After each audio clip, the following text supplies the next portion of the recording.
Welcome. I'm Lee Cowan, and this is Here Comes the Sun, a closer look at some of the people, places, and things we bring you every weekend on Sunday morning. On this special edition, we feature interviews and exclusive excerpts from our sit-downs with 3 award-winning actresses. And we begin with Taraji P. Henson.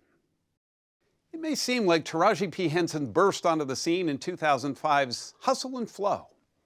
But her ascent to A-list stardom was a pretty slow, steady climb, full of obstacles along the way, as she told Tracy Smith in Los Angeles. We're rolling. Here we go, guys. Stepping out on a Hollywood penthouse balcony with Taraji P. Henson, it seems she knows just how high she's come up in the world. That's why I always tell when I go speak to inner city children, I'm always like, just get out of your zip code. Because you go to some of these towns, they've never left their zip code. They've never been downtown in their own city. So how can they dream? Right, right. Boy, you got out of your zip code. I got out of my zip code. Truth is, she's entered the stratosphere.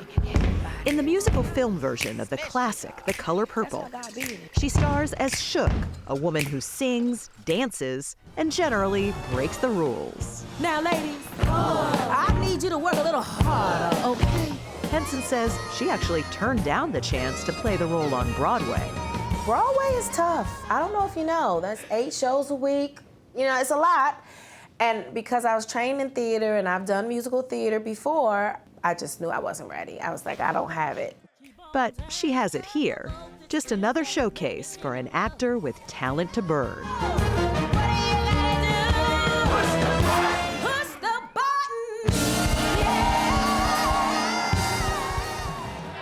Taraji Penda Henson, the name means hope love in Swahili, grew up in inner-city Washington, D.C., and studied electrical engineering before switching to drama. And then talk about making plans makes God laugh. Your junior year, you got pregnant. Yeah. Did you think the acting dream is over? No. If anything, that I became fierce in going after my dreams because there was no time to waste now. I have a kid. And now it's not just me anymore, so I don't have time for the BS. After she graduated Howard University with her son in her arms, her father Boris urged her to go west to pursue her acting dream. And so, with a new baby and only $700 to her name, she came to L.A. and started making the rounds, doing guest shots on shows like ER. What you doing in here, Moselle? Just come and see Lil Twan. Man, I don't think so. What business is it of yours who I come to see? Oh, this is my business, girl. Chill, girls, chill. Okay, take it outside, both of you now. Her first real breakout role came opposite Terrence Howard Come on. in the 2005 hit Hustle and Flow as a first-time backup singer on a song about the challenges of a certain line of work. You know it's hard out here for a pimp when he trying to get this money for the rent. She still remembers making Hustle and Flow as one of the highlights of her life. Even if I wasn't in a scene, I would stay on the set all night long just because we were just so happy to be there. I haven't done that since then. That was that special. That was that special. Now I go, I'm done. Bye, y'all. Have fun. You might not recall that the song was nominated for an Academy Award or that it won. The Oscar goes to... It's hard out here for a pimp. Oh, my God. You know what? I think it just got a little easier out here for a pimp. Strangely, it did not get a lot easier for Taraji P. Henson. Her roles got a lot bigger, but her paychecks didn't always measure up. For instance, she asked for $500,000 for a big role opposite Brad Pitt. Like, I wasn't even being greedy. I knew that I was up and coming, but surely I know I can make you $500,000 with my fan base. And did you get $500,000? No. I was offered 75. And then we fought until we got 150. 150. Oh, you seen some pain. Some joy, too? Sure I did. Yeah, that's what I want to hear. But her Oscar-nominated performance, it turns out, was priceless. As was her role in the 2016 film Hidden Figures. It's the true story of the Black women who helped get the space program off the ground, even as they were treated like second-class citizens. What do you mean there's no bathroom for you here? There is no bathroom. There are no colored bathrooms in this building or any building outside the West Campus, which is half a mile away. Henson was riveting as mathematician Katherine Johnson. And I work like a dog day and night, living off of coffee from a pot none of you want to touch. Oh my God. And when the Hidden Figures cast won a SAG award, Henson summed it all up in a speech for the ages. This story is of unity. This story is about what happens when we put our differences aside and we come together as a human race. We win. Love wins every time. Oh my God! No, sir. On TV, Henson was reunited with Terrence Howard in the primetime soap Empire as his vengeful ex-wife Cookie. Rightfully mine. But she needed some convincing. You didn't want to do Empire at first. I did not. Because I didn't read it, to be quite honest. I heard about it and I was like, that sounds stupid. But she went on to win a Golden Globe for the role and helped make the show a smash. Hush. Put it on. And now, in The Color Purple, her character helps other women to see how strong they can be. You could say Taraji P. Henson does that with every role she takes on. this brings us very nicely back to The Color Purple. What do you hope people take from this film? Time is up when the heart stops. As long as you got a beat in your heart, it's time to make your wildest dreams come true. What did you take from it? It just reminds me of how powerful we are as women when we stick together. And then this doesn't mean that we're coming after you, men. If we stick together, you're taken care of. Relax. You know, men get nervous. The women, the girls are sticking together. You will benefit, trust me.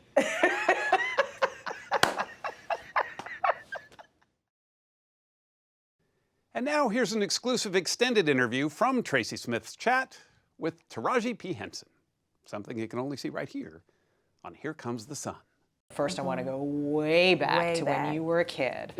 I love this story that you told in your autobiography. Your dad, back when you were a kid, would say things to you like, "You've already won the Oscar. Yes. You are a famous actress." How did you respond? You know, first of all, when he would say, "You're gonna win an Oscar," I didn't even know really what Oscars were. You know, I was a kid, but that's how he was. He would speak things into me. You know how they say, you know, sow seeds into your child so you can reap a harvest? Well, I mean, that's literally what he did. And if you constantly hear, "You're great, you're incredible, you're the best, you're smart," you'll believe it. I just listened to him and I believed it because I was like, well, if he believes it in me, then surely I should believe in me, you know, and I just wish he was here. The last movie that he was able to see was Hustle and Flow. And he died in 2006, and 3 days later you were singing at the Oscars? Yeah, it was tough. How'd you even do that? I had to compartmentalize what had just happened because he actually passed. He transitioned in my care because we would take turns watching him in the hospital, and I just knew that he was going home that day, and I just wanted to set him free from the pain that I know he was in. If people were telling you, okay, Baby Boy's gonna change it for you, and you kind of said, no, I don't think that's it, what did Hustle and Flow do? Hustle and Flow did, with every job there was definitely a change, for sure. You know, I would be lying if I sat here and said nothing ever changed because y'all are watching. It was a little bit. Yeah, a little bit. I just want my money. I still don't feel like I'm getting paid what I deserve. And today, I haven't gotten a raise or paid. I've been getting the same amount for films since, I think it was Proud Mary. Since Proud Mary, which was what year? 2018 was when I finally got a real quote. I haven't gotten a raise since then. And each and every project that I have to fight for that. You still have to fight. I have to fight for that. What does that do to you? That's why I'm not excited anymore. It takes fun out all of of that away. And I know what other people are getting paid. What do you think that's about? It's about me being a woman and a black woman. I still don't think that this town respects what black women bring to the table. I want to talk about your foundation. Yes. You started a foundation to promote mental health, and you named it after your dad. Why did you name it after your dad? Well, my dad had his issues with mental wellness, being a Vietnam vet. I mean, I don't know who goes away to war and come back the same. And he was the type of man that he wouldn't want you to go through the same things that he went through, so he wore his heart on his sleeve and he told his story. What kind of response have you gotten? What's the most meaningful response you've gotten? When I have people DM me in tears, pulled over on the side of the road, talking about how Boris Lawrence Henson Foundation saved their life. Saved their life. Saved their life in tears. I get that a lot. What does that mean to you? I'm doing something right. You know, I always understood that what I'm doing is bigger than me. Everything that we all do as humans in life is bigger than us if we can get out of our way. It's about what footprint you're leaving. How are you making it better for the next person? How are you helping the next person? How are you pushing humanity forward? What legacy are you leaving? It's not just about you. Everything you do affects another person. It could be the way you say hello, or it could be the way you didn't hold the elevator for a person that could send them in a downward spiral. That's why we always have to err on the side of kindness, because you never, ever know what somebody's carrying or what they're going through. Actor Marcia Gay Harden typically doesn't want you to know much about her private life, but in conversation with Seth Doane, she opens up about her children, the activism they inspire, and art. That's so hard. This is one Marcia Gay Harden role you may not be familiar with, amateur potter. I'm a practical potter, so I like to do things that you can use. The Oscar and Tony Award-winning actor had come on vacation with her kids, Eulalia, Giulietta, and Hudson Harden Shield, to Faenza in Italy, where local artisans have been making ceramics since the 1st century BC. The main thing our teacher said to us was, calma, calma, because we're all Americans, so we're like, hurry it up.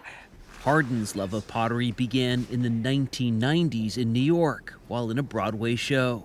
What I'm trying to do is I'm trying to get smaller at the top, and that means you have to learn to pull the clay in a bit.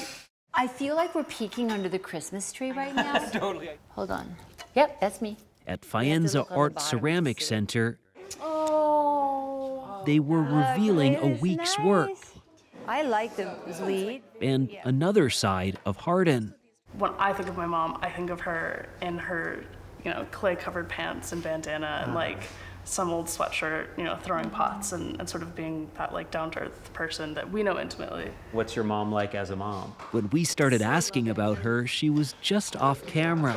Marcia, you go away. She was right there. Go ahead, guys. What is she like as a mom? It's that playful side, they say, that often does not come across in her roles. I used to say it's because I'm brunette. You always cast brunettes as a serious one. It's not necessarily true, but I just think I've been cast in a way that has a lot of gravitas. Harden got her break playing the femme fatale in the 1990 film Miller's Crossing, opposite Gabriel Byrne. Admit you don't like me seeing Leo because you're jealous. Admit that you've got a heart, even though it may be small and feeble. The Coen brothers gave you a chance for the world to see what you could do. There, they opened a door. They gave me a chance to play. You want to be seen. And I think that's one of the best gifts we can give to somebody is to see them. I see you. And she's been seen a lot. I see the head. She won her Oscar for portraying Lee Krasner in Pollock. You're not just randomly putting paint on the canvas. You're painting something. She got the Tony for God of Carnage on Broadway. I told you, Michael, everything's for sale. On TV, she's been a socialite, a hard-edged reporter. I'm writing the piece, Fred. Whether it's good for you or bad for you, I don't know yet. But there's nothing you can do about it either way. There have been crime dramas, medical dramas. Feel that little thing wiggling around like a worm trying to get away? Okay, that's a carotid artery. Your finger is now the only thing keeping that man alive. And just dramas.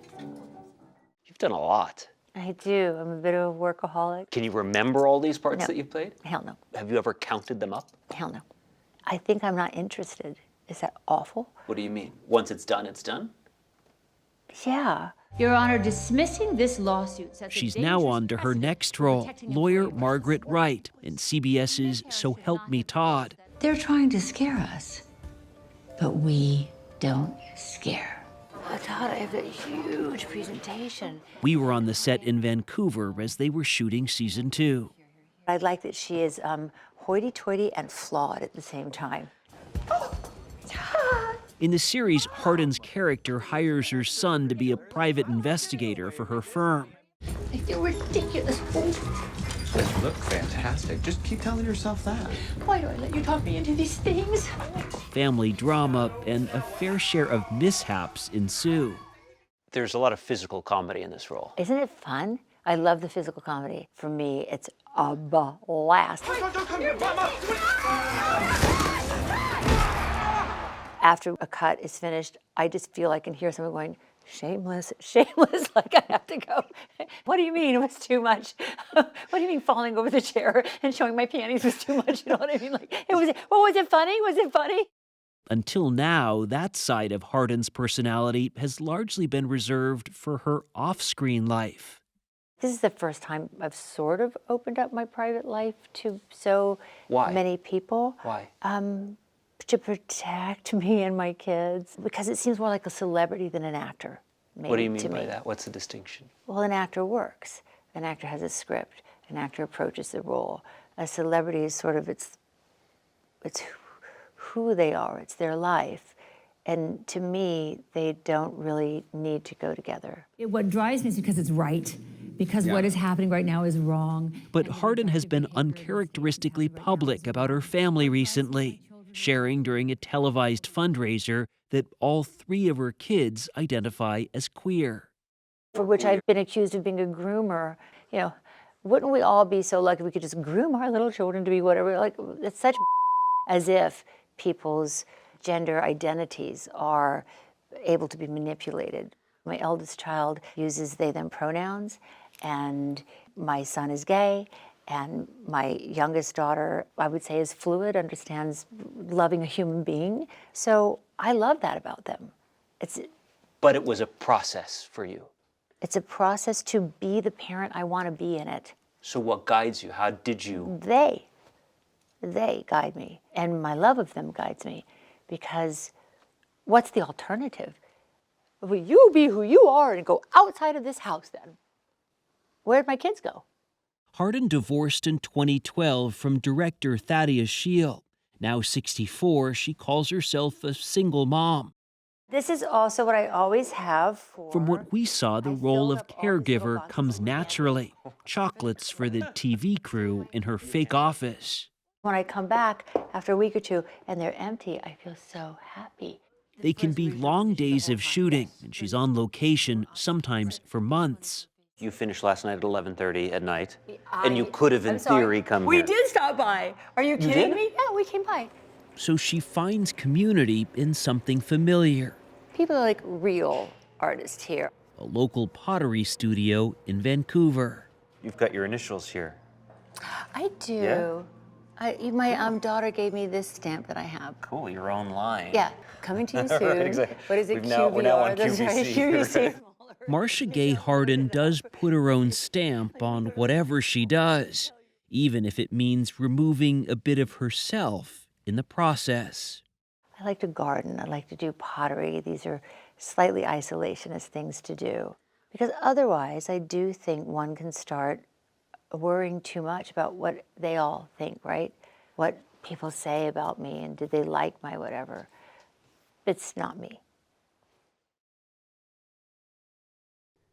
Here's an exclusive excerpt from Seth Doan's conversation with Marcia Gay Harden. Is there something that you think, when you look at all the different characters you've played, is there something that puts them together? Is there something that unifies them?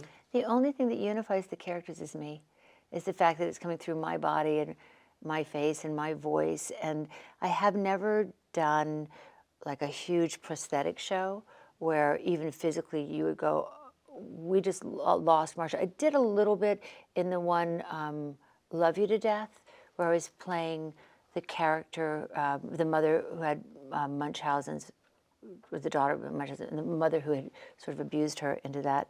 And then she was a very heavy woman, and we did a lot of face work to kind of allow for that, almost like the luggage that this woman was carrying around with her was her body. And I think I physically got to transform in that, which was really fun. I love transforming, but without that, the physical application, I'm going to be the unifying factor, right? What is it that you love about transforming? It's stepping into the unknown when you transform into another character. You're not being asked to play a version of yourself. You're being asked to bring your humanity, and that's about it. Your sense of humanity, but you get to have a whole different face and a whole different rhythm, especially if they're a real person, right, that you get to have studied. It's very freeing, and it's very illuminating. Do you watch your shows? Once, yeah, usually once, to see if I like it. And then forcing my kids to watch, like, guys, I'm an actor. I don't go back and watch them a lot. You watch everything once? Yeah. So help me, Todd, you'll turn on and you'll say, how did this how did episode it go? And a budget, how did it go? What did they edit? I think a lot of times I'm watching it to see what the edit is, because you have this one has an incredible sense memory because it was in your body of what you did on set or on stage. Well, on stage, you're editing it yourself. But on set, you have a sense memory. It sounds like you watch your shows and movies or the line in the grocery store with a sort of forensic detail. with a critical eye. Are you accusing me of being critical? Will you be right? I am super critical. I'm my worst critic. So you'll watch an episode that you've done and you'll think, what? Sometimes will you think, oh wow, that was really great, Marcia did a nice job? I'll think, oh, I liked that moment. Or I'll watch something and other people go, oh my God, this was great, you're amazing. I think, that's okay. That's okay. It's not that great. If they'd have kept that, it would have been better. You know. Are you on the dating market? I'm always on the dating market. No, see, I love the way you worded it, though. You said market, right? And that's what it feels a little bit like. Sweetheart, I'm the most old-fashioned priss pot in the world. So swipe, wipe, whatever is not me. It's not me. I'm not interested. What can you tell from that? I can't tell. Now, I know people have huge success with it, but what the hell happened to people inviting you to a dinner party or people meeting somebody in real life and you're like, oh, there's a spark. So in that market, that supermarket, that Whole Foods market, whatever that is, I'm open, but my life is so rich and fulfilled right now.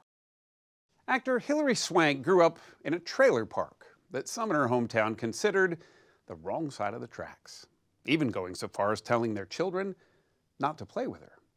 Well, today, the two-time Oscar winner isn't afraid to stand up to those very same people who now say they always believed in her. Here's Tracy Smith. In the most scenic corner of the Pacific Northwest, Hilary Swank is in her element. Do you have lots of memories walking around here?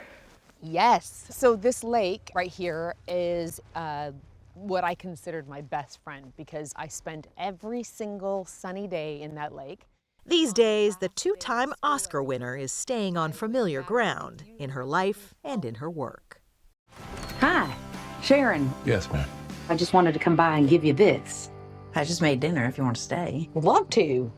Her new film, Ordinary Angels, is the true story of a woman who moves mountains to help a little girl who needs a liver transplant. Thank you for helping save this girl! To the point of begging the hospital to erase the mounting medical debt. You're asking us to reduce the family's medical bills due to hardship. No, I'm asking you to erase them. All of them. Was that funny? For Swank, whose own father was a transplant recipient, the story hits painfully close to home. My dad passed away October 1st, 2021, and he had a lung transplant. And just shortly after he passed, I mean, I started filming 5 months later. And so it was like almost, I don't know, kismet in a way to be a part of it. Some bills are like wine. They get better with age. The movie is about a woman who tries to do the impossible and keeps trying until it happens. The same could be said of Hilary Swank herself. Raised in Bellingham, Washington, she grew up on the proverbial wrong side of town, and some kids at her school were told not to hang out with the kid from the trailer park. That would happen? Oh, yeah. Because you lived in a trailer park? Yeah. I don't know. They didn't want their kids playing with me. I don't know. I know, it's stupid. It's so silly. But it stayed with you. Well, it stayed with me because obviously I didn't understand it. But it's interesting because some of those people now, being back in the hometown, are like, oh, I always believed in you. Oh, that, really? Yeah. I'm like, no, you didn't. I can't keep my mouth shut to that. Do you say something? I say, no, you didn't. No, you didn't. Yeah. And how do they They don't remember. Is Ben Seaver here? And it seems she never forgot how tough it was to make it. For years, she took any part, no matter how small. Hi, Luke. You might recognize another young actor here, Leonardo DiCaprio, who was on his way up too. It happened, but it was 9 years of really hitting the pavement and really, I mean, auditioning 5 times a day, and in the trunk of my car was all these different outfits that I would change and go in to be this different person in these auditions, and you know, so. And a lot of rejection too, I would imagine. A lot of rejection. You know, it's a really hard thing to be told all the time, you know, oh, about your looks and why you might not have gotten this or that, and you start to think, oh, do I need to change that about myself? And I think that was one of the reasons why I didn't realize consciously I was doing it, but I think I was looking for roles that weren't about appearance, that they were really about people. And that turned out to be the key. Who are you? In 1999, she landed a role that changed everything. Boys Don't Cry, playing a real-life trans teenager. You gotta see shrinks, you gotta shoot hormones up your butt, and I mean, it costs a fortune. I'm gonna be, you know, an old man by the time I get that kind of money. And the Oscar goes to... And then, this happened. Hilary Swank in Boys Don't Cry. Hilary Swank was suddenly a name in Hollywood, with the fame, but not the fortune. So you've called Boys Don't Cry the little movie that could. Mm-hmm.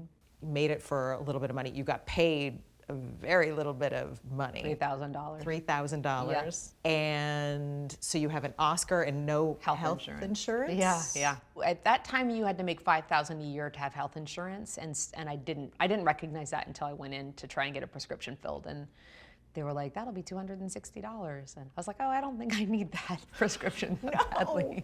Weren't you ever tempted to just whip out the Oscar and be like, but I have this? No. I don't think that would get me what I needed. Get in. Seems she's had to fight for everything she's ever had. In the role of a boxer for $1 Million Baby,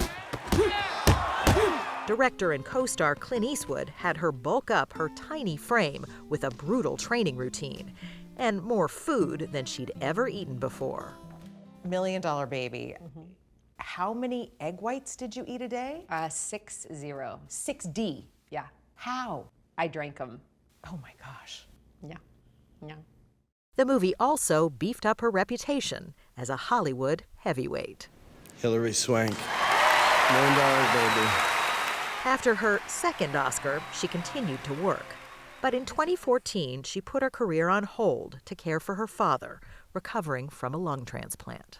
You took care of your dad for 3 years? Yeah, it ended up being a little bit more, but I took 3 years off from my career. I know a lot of people were like, oh my gosh, how can you take that much time off of your career? Aren't you worried about, I'm like, worried about what? I'm only worried about my dad's health. You know, to think that, I don't know, your career could go away or something was the least of my concerns. The absolute last thing. But it was just it was such a great time, and we became even closer, obviously, and he's one of my favorite people in the whole world, and I just, I miss him every day, and I would have only regretted not being there. Sadly, her dad didn't get to meet his grandchildren. Swank and husband Philip Schneider welcomed boy-girl twins. She was a few months shy of her 49th birthday. And they just turned 10 months old, and I've been with them every single day. Every day. Yeah. We are going to save this girl, you hear me? We're gonna need a lot of shovels. In case you couldn't tell from the title, Ordinary Angels is about how average folks can sometimes do miraculous things. Just look at the career of its star, and it's tough to disagree. Do you believe in miracles? That's a good question. So much of it, I think, is rooted in the fact that I loved it so much, but I also said, I'm going to go and do this. And I didn't question it.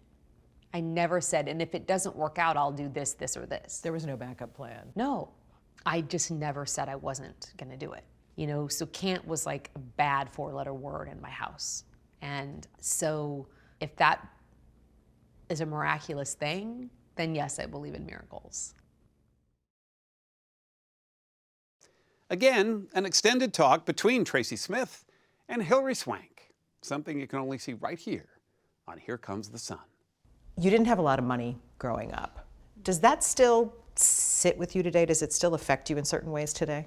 It's a really good question. It made me, both my parents had really strong work ethics, and they were both thoughtful about how money was spent because they had to be.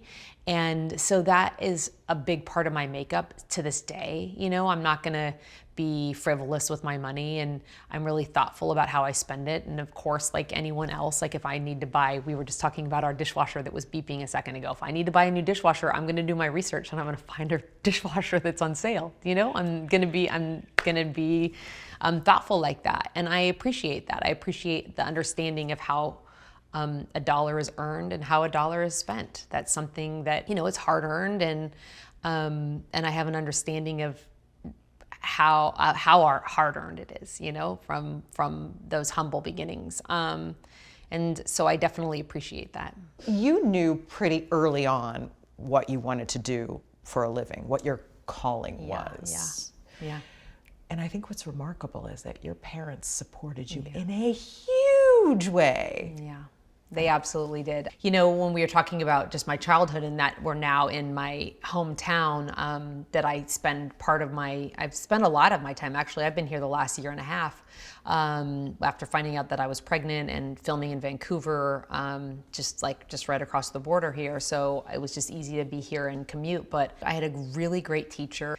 Wrote to my mom, and I think a report card, and said, you know, really, and I mean, it was to my parents, but my mom was like, understood really at a deep level what he was saying, and was like, you know, he said, I think you should really nurture this and encourage it. She loves it. And so I auditioned for the school play that year, and then started doing local repertory theater, and then went down to Seattle and started doing more auditioning for stuff down there as well. But they were huge supporters, and my dad really just wanted me to be happy, and it didn't, you know, he didn't make the trek down to California with us. Yeah, it's enormous, and now I look back. At the time, I just thought, well, yeah, this is what we're gonna do, right? This is what we do. But I don't think I realized that that's not what most people do. Yeah, pick up and move from here, drive from here to Hollywood. Yeah. It's remarkable. Not having a place to go. No, we knew a family that were moving out of their house, and they said the house was completely empty, and they said that we could stay in it at night and then just roll up air mattresses and put them away so that they could show the house. And so we would do that for a while, and just kind of living out of our car for a little bit until my mom was able to get a job, and we were able to rent a room from a single mom in Burbank. Wow. Yeah. I mean, that's having faith in your daughter's dream and supporting your daughter's dream. Isn't it? Do you think people perceive you as more serious than you are? Absolutely. My mom said I should win an Academy Award for tricking everyone into thinking I'm a dramatic actress. Yeah, 100%. And I also get emotional, like I said just now. Like I'll just like get emotional about something and it looks very serious. But and there is definitely a serious side to me. But there's definitely I'm pretty silly and I started my career out in comedy. And I think I remember I auditioned for a dramatic series, and the studio that always had hired me was for sitcoms, and they said, "But you're a what was his words? I said it before. A 30-minute, a half hour. You're a sitcom. Like you're like 2 half hour." Something like that. I love that it's been so long ago that it's hard to recall, but that might also be my post-pregnancy brain. Yeah, that was an interesting moment. Isn't that funny? You were too sitcom. Yeah, 2 half hour, that's what he said, 2 half hour. It wasn't even sitcom, it was 2 half hour. And then it was that same year that I won my Academy Award. You showed them. I got Boys Don't Cry instead of that drama. Instead of, wow. I think, yeah. Isn't it funny how life works that way? Yep. You call your twins your angel babies. Mm-hmm. Why do you call them your angel babies? Well, aren't all babies just angels? I mean, they just are. They're just angelic beings who just bring so much joy to every day. There's no ulterior motive. It's just wake up and here I am and here's the day, and they're seeing new things every day, and you're seeing and you've heard this all before. I mean, we see life again through their eyes, right? And so we get to experience it all over and the beauty of it all. And I think for me, being a parent who is on the older side, the beauty in it for me has been that I had the opportunity to dive deep into this dream of being an actor, and now I can dive deep into this dream of being a mom because I'm not pulled in any other direction. I can just be with them. I'm Lee Cowan. Thanks for joining us. We'll see you right here next time on Here Comes the Sun.